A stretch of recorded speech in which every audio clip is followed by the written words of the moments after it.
ஊரை எப்படி பிரிக்கலாம்? ஒண்ணு வருமானத்தின் அடிப்படையில் பிரிங்க, மக்கள் தொகை அடிப்படையில் பிரிங்க, இல்ல ஜாகிரபி புவியியல் ரீதியாக பிரிங்க. மதத்தின் அடிப்படையில் ஒரு ஊரை பிரிக்கலாமா என்றதான் என் கேள்வி. அப்படி பிரிக்க கூடாது. மதம் காரணமா இருக்கக்கூடாது. சகோதரர்களாக பழகி கொண்டிருக்கிற இரண்டு சமயத்தவர்கள் மதத்தவர்களுடைய செயற்கையா பிரிவினையை அரசாங்கமே உருவாக்க கூடாது. அப்படிதான் திருப்பரங்குன்றத்துல அப்படிதான் உருவாக்குச்சு அரசாங்கம். திருப்பரங்குன்றத்துல தர்கா இருக்கு, மலை உச்சியில பக்கத்திலே தீபத்தூண் இருக்கு. தர்காக்கும் தீபத்தூணுக்கும் தர்க்கமே இல்லை. இது அயோத்தி மாதிரி உருவாக்குகிறார்கள் பேசுறான். அயோத்திக்கு இதுக்கு சம்மந்தமே இல்லை. அயோத்தியில ஒரே ஒரு கட்டடம், அது யாருக்கு சொந்தம்ன்றதுதான் டிஸ்பியூட். 500 வருஷமா நீதிமன்ற தீர்ப்பு வந்தது, ஏற்றுக்கொண்டோம். இருதரப்பும் அமைதியாக ஏற்றுக்கொண்டோம். இங்க இதெல்லாம் தர்காவுக்கு சொந்தம், இதெல்லாம் கோவிலுக்கு சொந்தம்னு நீதிமன்றம் தீர்ப்பு சொல்லியாச்சு. நீதிமன்றம் தீர்ப்பு சொல்லி எதெல்லாம் கோவிலுக்கு சொந்தமான இடம், முருகன் கோவிலுக்கு சொந்தமான இடம் என்று சொல்லப்படுகிறதோ அந்த இடத்துல தான் தீபம் ஏற்றணும்னு உயர் நீதிமன்றம் தீர்ப்பு கொடுத்திருக்கு.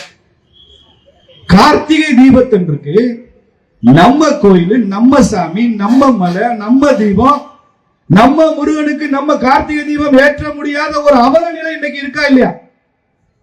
புத்தாண்டத்துல ஞானவேல் யாத்திரை முருகனுக்கு செய்யும் போது திருப்பரங்குன்றத்தில் தீபம் ஏற்ற முடியவில்லை என்ற உணர்வும் நமக்கு இருக்கணுமா வேண்டாமா? நீதிமன்றம் தீர்ப்பு சொல்லிய முடியல. இந்து அறநிலையத்துறை மேல்முறையீட்டுக்கு போகுது.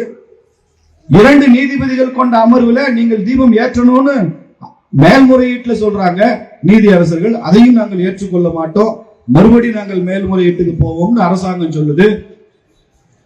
இது அநீதியா இல்லையா? இது வஞ்சனையா இல்லையா? மலை உச்சியில தானங்க தீபம் ஏத்துவாங்க. பாதி மலையில நடுவுல இருக்கா தீபம் ஏத்துவாங்களா? தீபம் ஏத்துறது எதுக்கு?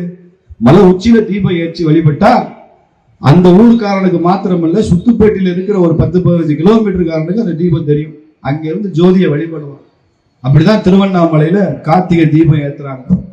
அப்படிதான் சபரிமலையில மகர ஜோதி ஏத்துறாங்க. மகர ஜோதி பாத்தீங்கன்னா 100 கிலோமீட்டர் தள்ளி இருந்து பார்த்தாலும் மகர ஜோதி தெரியும். அந்த ஜோதியை வழிபடுவாங்க. ஐயப்பன் கோயிலுக்கு போக முடியாதவங்க கூட அந்த ஜோதியை வழிபடுவாங்க.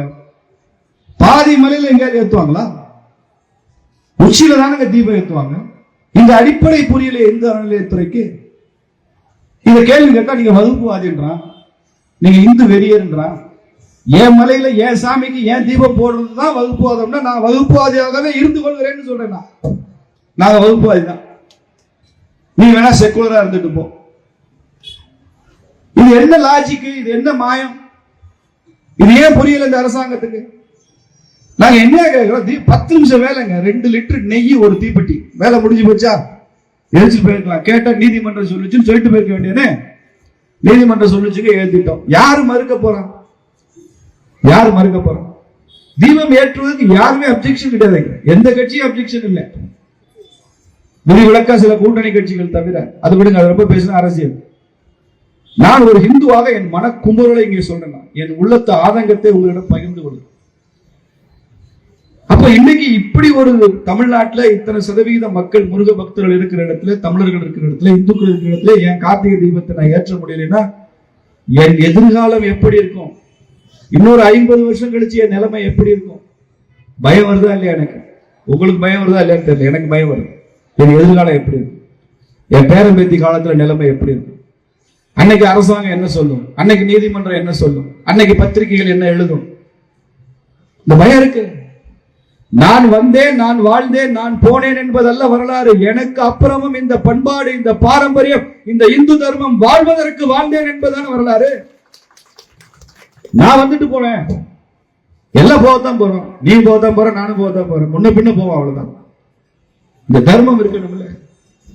இந்த ஞானவேல் யாத்திரை இன்னைக்கு 40 வருஷமா நடக்குது. 400 வருடமானாலும் நடக்கணுமா வேண்டாமான்றதான் என் கேள்வி. நடக்கணும்ல, அதற்குரிய ஒரு சமூக சூழல் உருவாகணும்ல. அதைத்தான் நான் வருந்தி வருந்தி சொல்றேன்.